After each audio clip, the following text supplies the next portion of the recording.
С древних времен известно, что если твердые породы, содержащие природные минералы, бросить в горящий древесный уголь, то можно добыть чистые металлы. Теперь мы знаем, что этот процесс включает в себя химические изменения, которые называют окислительно-восстановительными реакциями.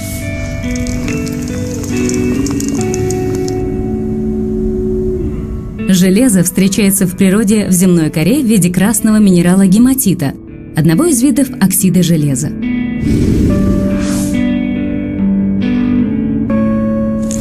Ключевым шагом для извлечения железа является удаление кислорода. Удаление кислорода называется восстановлением.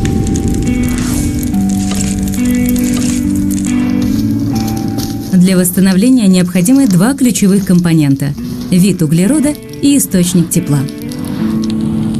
Температура, достигаемая обычным нагреванием, недостаточно высока для извлечения железа из гематита. Как выяснилось, для достижения такой температуры достаточно было подавать воздух в горящий древесный уголь, что стало важным шагом в истории производства прочных стальных мечей.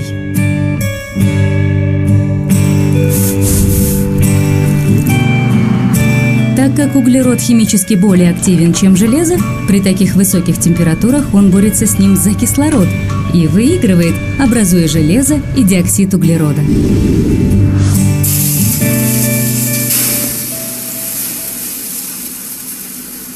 Мы называем древесный уголь восстановителем, что означает, что он хорош при извлечении кислорода. Современный вариант этой реакции происходит в доменной печи, которая может изготовить более чистое железо. В печь добавляются кокс и железная руда. Сильный поток горячего воздуха обеспечивает кислород, который реагирует с углеродом, чтобы получить диоксид углерода.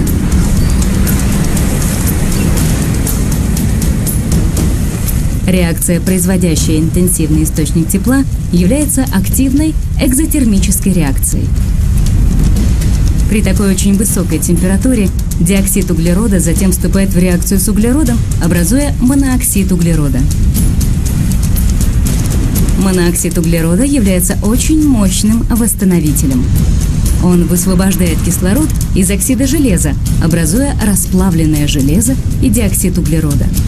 Поскольку оксид железа лишился кислорода, он был восстановлен. В то время как монооксид углерода окисляется при получении кислорода.